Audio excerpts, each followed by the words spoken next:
I really felt I really like cooking. It's so hard to find something you actually can spend a lot of time doing and then you don't feel tired of it. Just do it. If it doesn't work out, it doesn't work out. I'll find another job. Yeah. And life goes on. It's a sense of community that you're building. Yeah. And that is something to be very grateful for anywhere that we are, I think. Exactly. I didn't plan to open a restaurant coming to Barcelona, but it's kind of like happened. So this really means my life, how it growed in this direction. So that's why it's really special. Mikan wouldn't happen in Japan or it wouldn't happen in China. It only happened because it was in Barcelona. It was meant to be here. And we're very grateful for you being here because we love Mikan. Oh, thank you.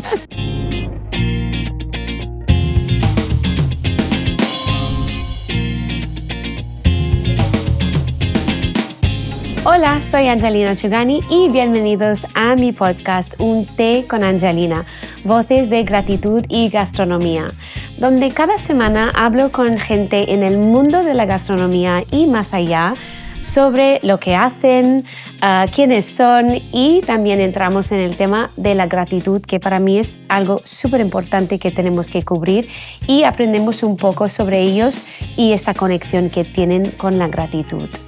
Hoy estoy encantada de presentarles a la invitada de hoy en Un té con Anjalina. Procedente de Shenyang, en el noreste de China, nos trae un rico tapiz de influencias culinarias de China, Corea y Japón, todos los lugares muy queridos por ella. Como propietaria y chef de Mikan en Barcelona, ha creado un acogedor refugio donde la sencillez se une a la excelencia. El nombre Mikan, que significa mandarina en japonés, también rinde homenaje a su querido gato, que es la encantadora mascota del restaurante. En Mikan, los comensales disfrutan de fabulosos platos que combinan las tradiciones culinarias asiáticas con productos locales, complementados con una cuidada selección de vinos naturales. Su pasión por los sabores auténticos y los ingredientes sostenibles brilla en cada bocato, haciendo que Mikan sea un destino de visita obligada para los entusiastas de la gastronomía. Chef Tan, bienvenida a Un té con Anjalina. Este será en inglés. Gracias. Thank you for being here, Chef Tan. Thank you so much. Thank you for having me. I know that your life is incredibly busy and that you've been traveling a lot. So I'm really grateful for you being here today. Thank you so much. And when anyone comes to my home, and this is like my home, I serve them a cup of tea. So today I'm going to be serving you a masala chai. It's a tea with some spices. I hope you enjoy it. It's nice and warm. Nice. And I think we need it because it's a little bit cold today. We're filming this in January, even though this is coming out in April, but it is quite cold. So, chin chin. Ching ching salad. Thank you. I hope you like it. It's a bit sweet. It's a bit spicy. Ginger. Yeah, you can get the ginger. Nice. Yeah, I love really any good that for with ginger, anything with ginger. Yeah, it's good for our warmth. It's good for everything. It and I've is. also prepared a little snack, which are these cookies, which are made from tahini, oats. It's got ginger, cinnamon, cardamom, and some black pepper in it, and sesame seeds. So whenever you're ready, you can have those as well. I'm actually going to have one now. Please go ahead and let me know if you like it. Thank you so much. It's always nice to have a little cookie as a snack, right? Tahini. You can get the tahini flavor, right? Yeah. And it's kind of chewy. It's got that consistency. Love it. Yeah? Oh, for Chef Tan to tell me that, that's kind of a big deal, by the way. So that's quite exciting. No. Okay, I always like to start going back a little bit in time because I think that everything reflects upon our childhood and you know, sort of where we lived in the world and things like that. Tell us where you were in the world when you were around 12 years old, because I believe like that age is quite informative of who we become eventually. So where were you living at the time? Who were you with? And what were you eating? I was in Japan. I grew up in Japan in this city called Matsumoto. which is like quite in the literally center geographically speaking in Japan. It's a beautiful city, like surrounded by like mountains, like river, like super lots of nature, very pretty place.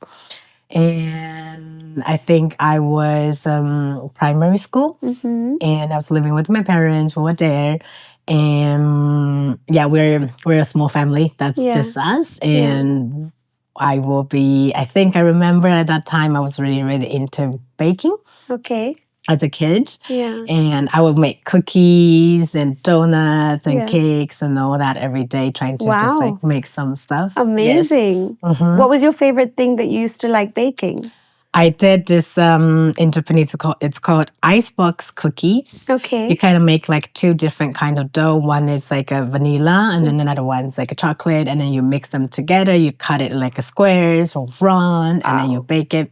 But also, we didn't have ovens. Like I had like a toaster. You know, in Japan, it's like it's not like here that every family has like a big ovens. We do more like a fire cooking. Right. So I had a little toaster. So, but like it's really hard to adjust the temperature. So it's either like burn. Yeah, it's like a hit or miss. Yes, you never know what's gonna happen. Yeah. So, but I remember my mom would come home, and I always just like making something. I just really liked baking at that time. Wow, amazing! That's cool. Yeah. And so, what was your sort of memories of eating? What was your food memories at that time? At that time, I have to say I was not really like how do you say? I was really picky. Okay. Yeah, as a picky kid on food, I really didn't like most of the things. Really? Like I didn't like meat.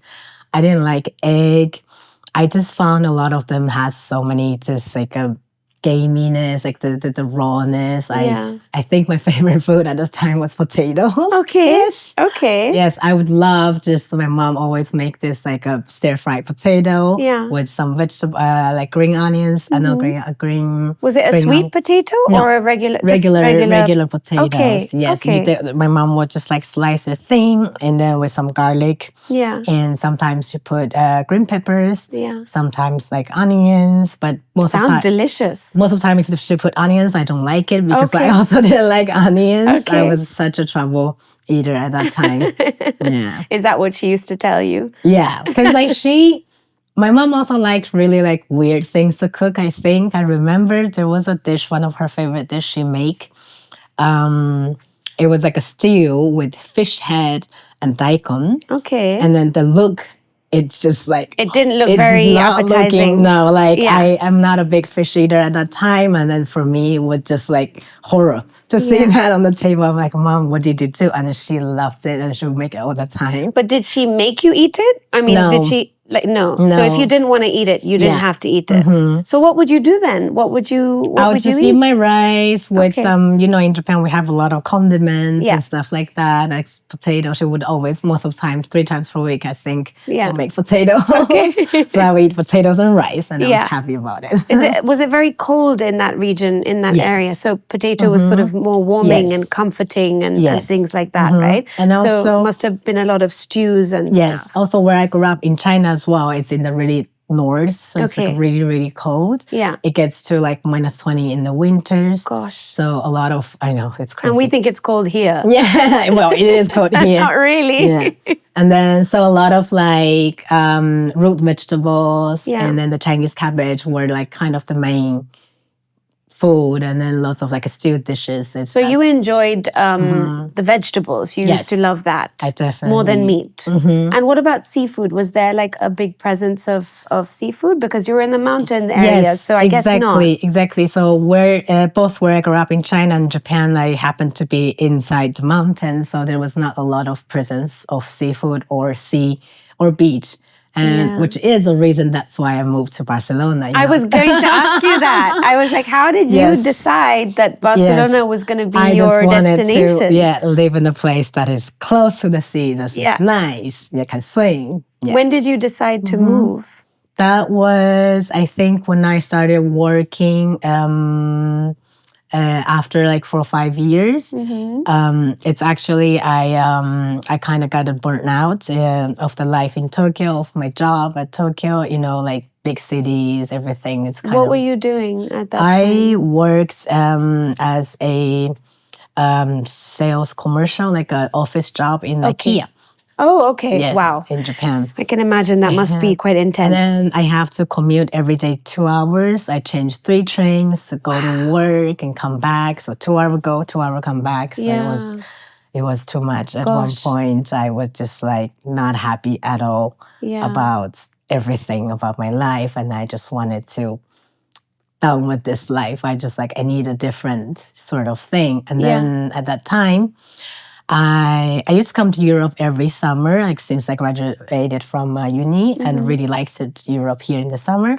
And then somehow I always stop in Barcelona every time I come. Okay. And I just had a little feeling that this is a really nice city and really nice.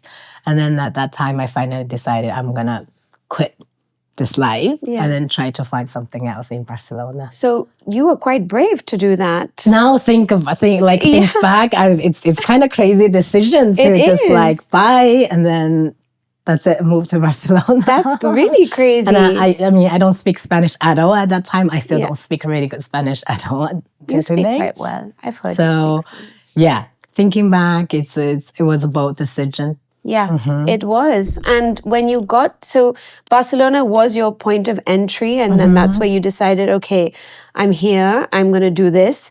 What was your first adventure in food over here? As in like the whole, right now that I'm with Mikan, but this is not like something I have at that time when I moved to Barcelona, I've decided to do. Okay. It's more like I just wanted a different kind of life. And then I moved to like a whole different country, and then in Spain, in Barcelona.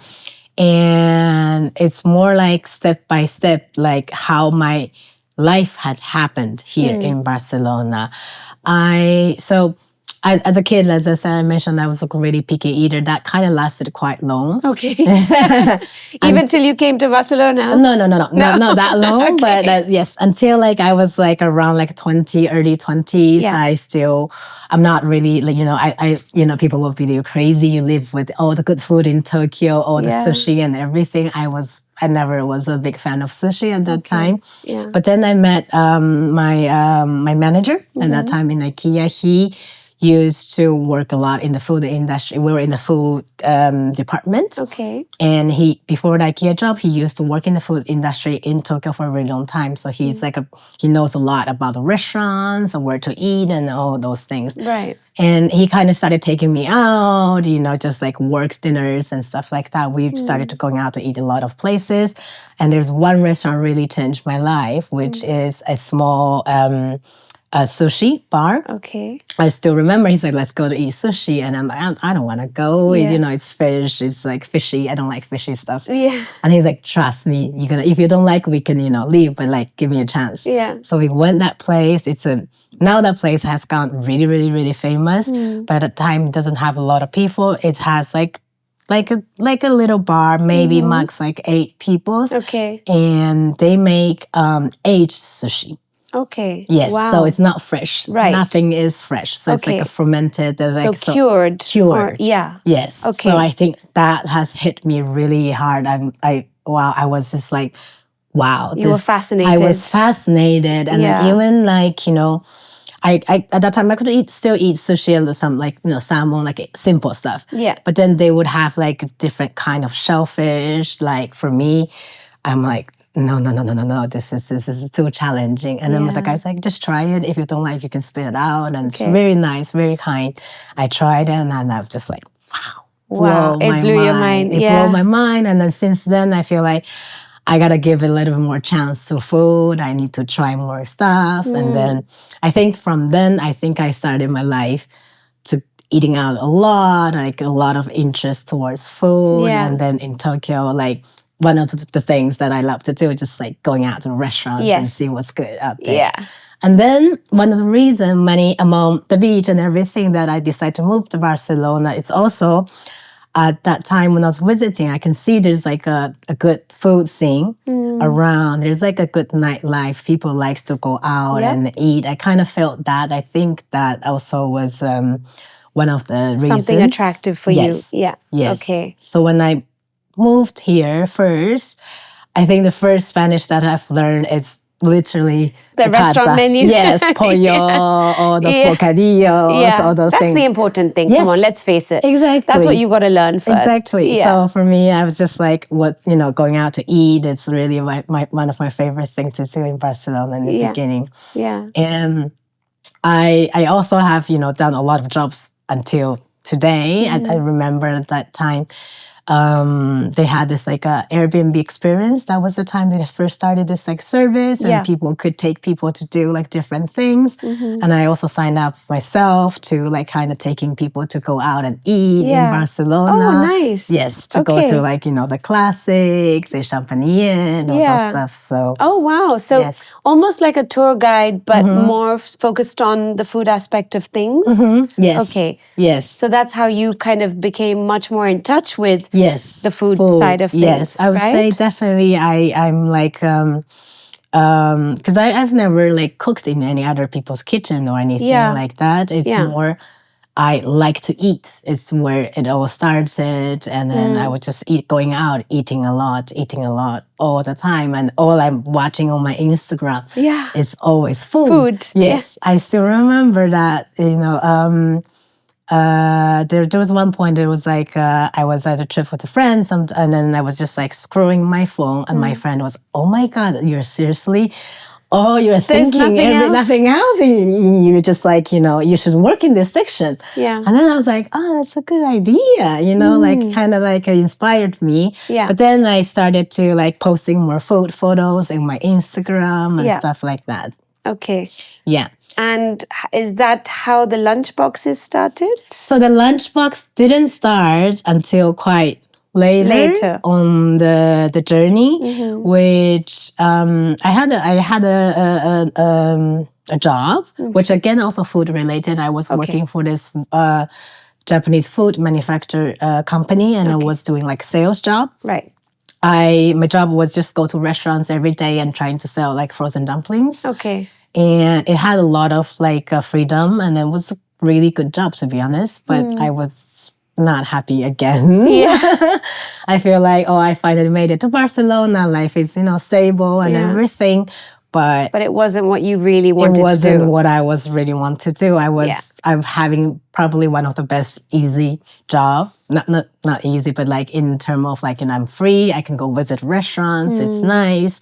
But I was just like slowly kind of like getting depressed. And just doesn't like this. Your soul wasn't happy. Yes. Yeah. And then one day I think probably I've seen some other people doing like similar things on Instagram or something like that. I feel like I can try to do this as well. Yeah. And I decided to take every Monday and Tuesday off of my normal job. And then I decided just to cook. And then I'm gonna sell my food. Okay. I think also before that, I've been always cooking a lot at home and inviting our friends to like eat and stuff like that. So you've been enjoying cooking for a while? Yes. Okay. Yes. And then also sorry to go back a little bit. This is great. Yeah. Also, it's, I think, this was the time, I think was the end of COVID somewhere. Yeah. I don't know if you remember, there was a time that you can't go to restaurants. Yes. Everything was closed. It was right in the beginning of COVID. Right. Okay. Well, we couldn't go anywhere. Yes. Yeah. So I think at that time, me and now that is one of my business partner, Arthur, we had this idea of why don't we go to people's house to cook and serve wine as well. Yes. So we kind of just bring the fun restaurant experience to the people. Yes. We just thought it's going to be fun. And then we started with the friends. So it's just like, hey, we're going to come to your house. You can just gather 6 of your friends. Because at that time, I remember 6 people. I think you had only a restriction of a few people. Something like that. Correct. And then we're like, we'll come, we will cook. And then we also bring in the wine, we'll serve, we bring the plates, we bring literally everything, we'll do the dishes. You just eat, and then... So that's how that started. Yes. Amazing. So we did that. It was super fun. We loved it, but it was so much work. Yeah. We didn't have a car. We didn't have anything. We were with 4 Mercadona bags with all the plates, all the food, and the wine in the train, going to people's house. Yeah. And then by the end, we were like, okay... But you still loved it. We loved it. It was so much fun. But then we were doing like every weekend, and then also we had a job during the week. So then it became like, okay, this is a bit too much. And then we stopped it. We went back to just drinking ourselves and cooking ourselves again. Yeah. Yeah. Until you worked out a formula that worked for you. And that's when, obviously, I know that the lunch boxes were part of your transition to opening Mikan, obviously. Before we go on to your gratitude question, I wanted to ask you, knowing how much work it was and what you had to sacrifice in order to obtain the restaurant, didn't it scare you? It scared me. It did. It was so scary, and especially coming from where I don't have experience on opening a restaurant at all. Not mentioning it's in a city that is not really where I grew up. I'm still having challenges on the languages as well. Everything was honestly quite scary, but I feel like, starting from the cooking with people to the people's house, and then I did a lunchbox. I really felt I really like cooking. How it's so hard to find something you actually can spend a lot of time doing, and then you don't feel tired of it. I think I felt really grateful for example, this thing, and then I feel like it come to the point that restaurant was it was in the path that this is the thing that I have to do. And, give myself a chance to try this concept, this thing that I'm doing, if this is, I like it, if other people will also like it. So it is scary, but also, fuck it. Let's just do it. If it doesn't work out, it doesn't work out. I'll find another job. And life goes on. And I think the beauty of that is the fact that you've moved from place to place. And I think that contributes to being a bit more brave, maybe. Yes, maybe, yeah. Because you are used to change. Yes. And change is actually something that is inevitable. It's part of who we are. 100%. And I feel like that was maybe part of your journey. And you that's why you said, well, you know what? I'm going to take a risk and see what happens. Yes. So when did you opened the restaurant? What year was it? The door opened in 2000, now it's 25, 24, 20, 23 April. Yeah. We got the local at the 30 or 31st. It was last Friday of the year, 9 p.m. We got the tea. It was the end of the year. Everything was so tiring. We went to the lookout, opened the shutter, got in. It was still, a mess. We opened champagne, we drank. It was so happy, everything. I remember. And then you did the construction for in my brain at that time, I thought we're going to do 2 months of construction and then we'll be, end of February, we'll be up and running. Everything's perfect. Blah, blah, blah. Obviously, it didn't happen. Everything got late, get pushing. Money's going low. I am stressed. Everybody's stressed. And then I still remember 2 days before open, we didn't have a kitchen. There's no equipment in the kitchen, but then I have to kind of prep, I think, but there's nothing in the kitchen. Wow. So I was calling people, please deliver the thing.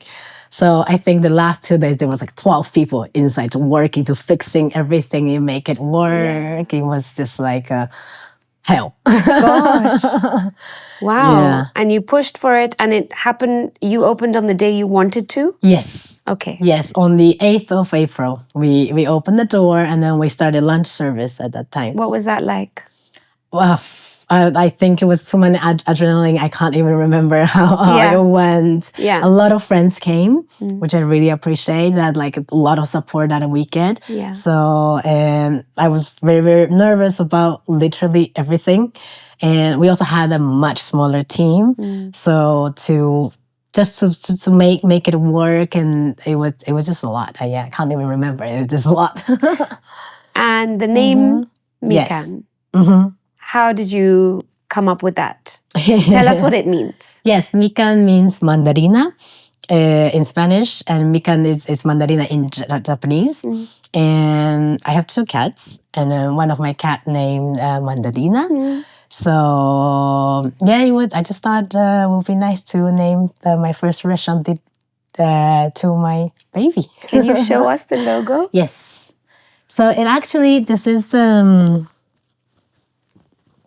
This is the cute cat drinking wine and the Mikan. Yeah. But it actually come from when I did the lunchbox. Yeah, which you have. Yes, we have it here, which is this logo.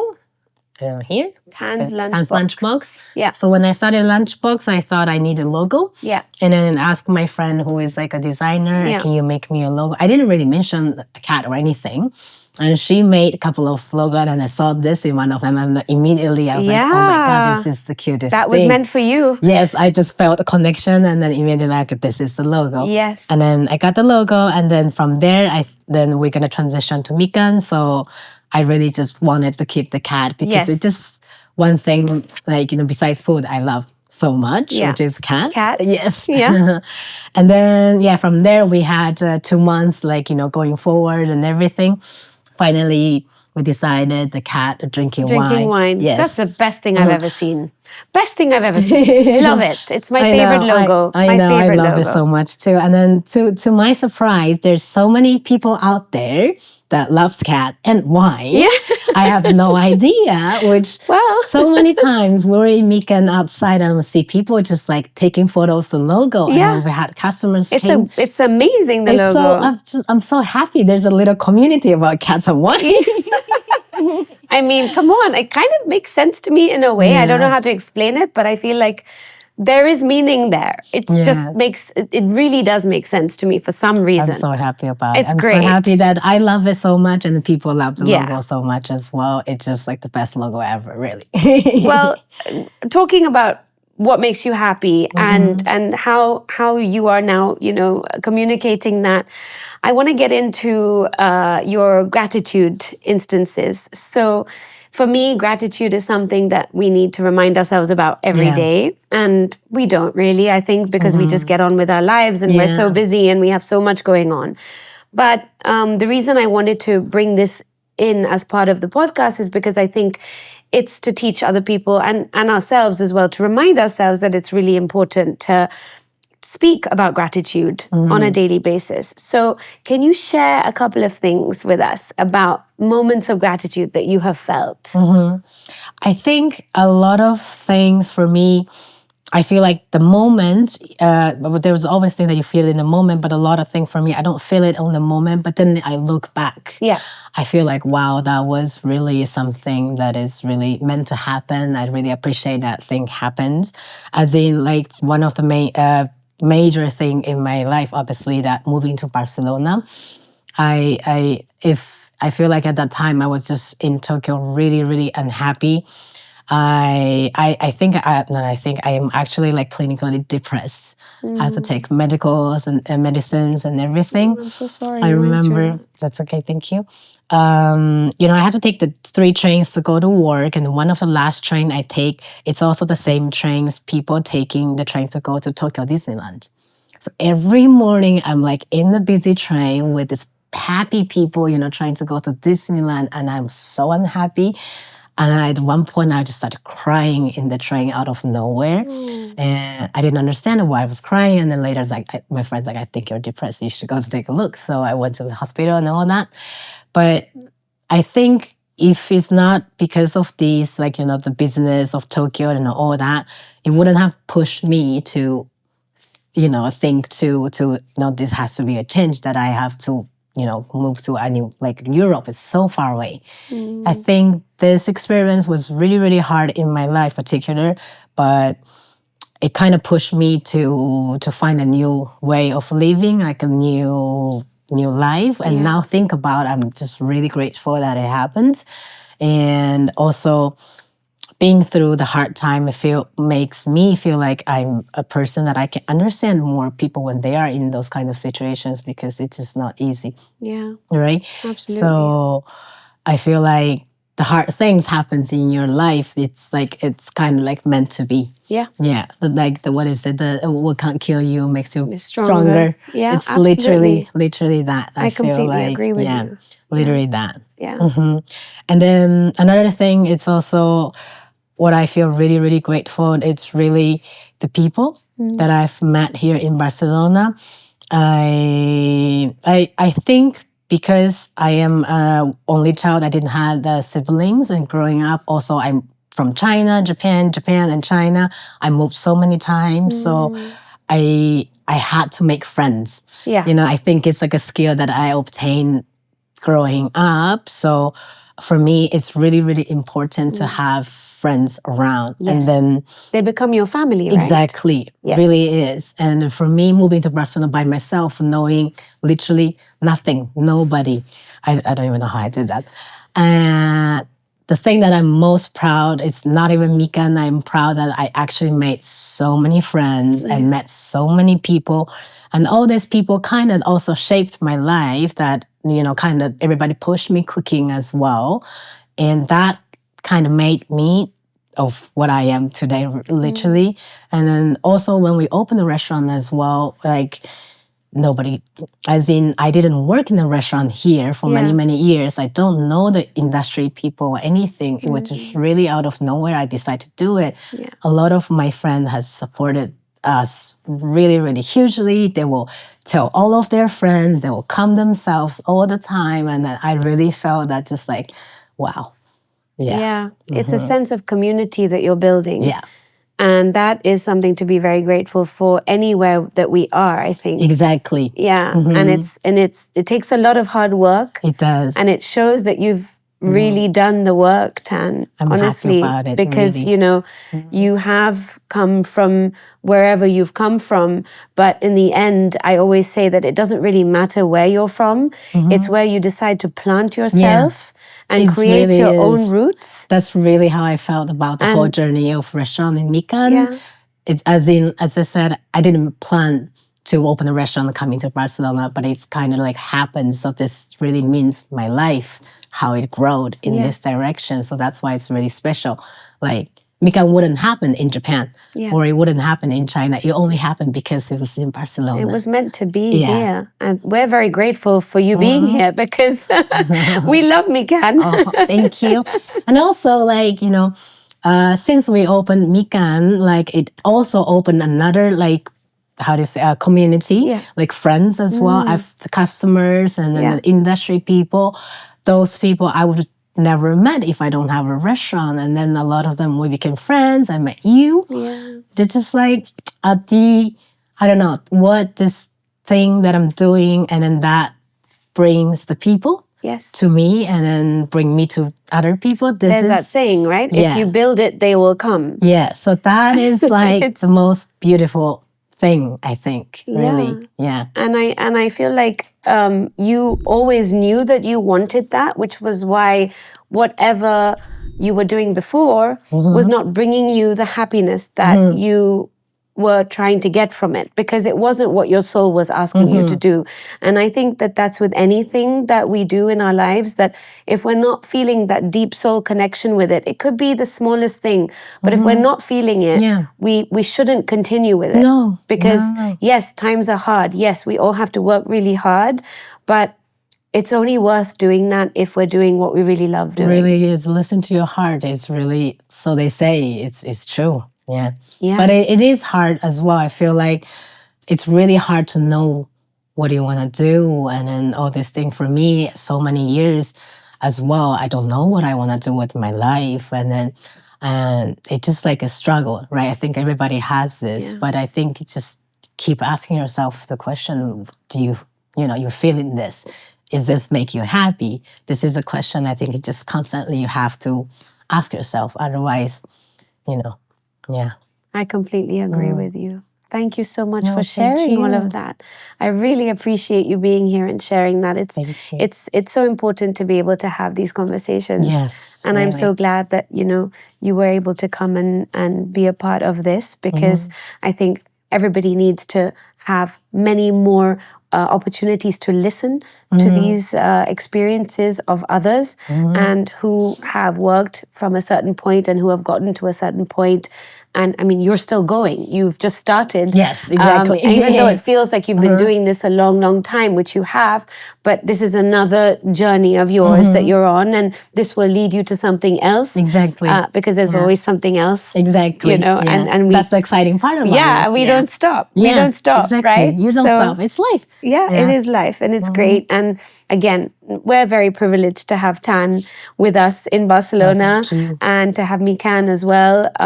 If you live in Barcelona, and even if you don't and you're visiting, that's one of the places you need to go. Like right now. Don't wait. Just go. Just go. You need to book a table there. You can't go without booking a table. No. That's not going to happen. So, thank you. I'd like to lighten the conversation a little bit now. Let me give you a little bit more tea. And I have a little rapid fire round for you. Okay? So let's do this. You have a sip of your tea. And we can start. It's a rapid fire, so you don't have to think that much. All right. Okay.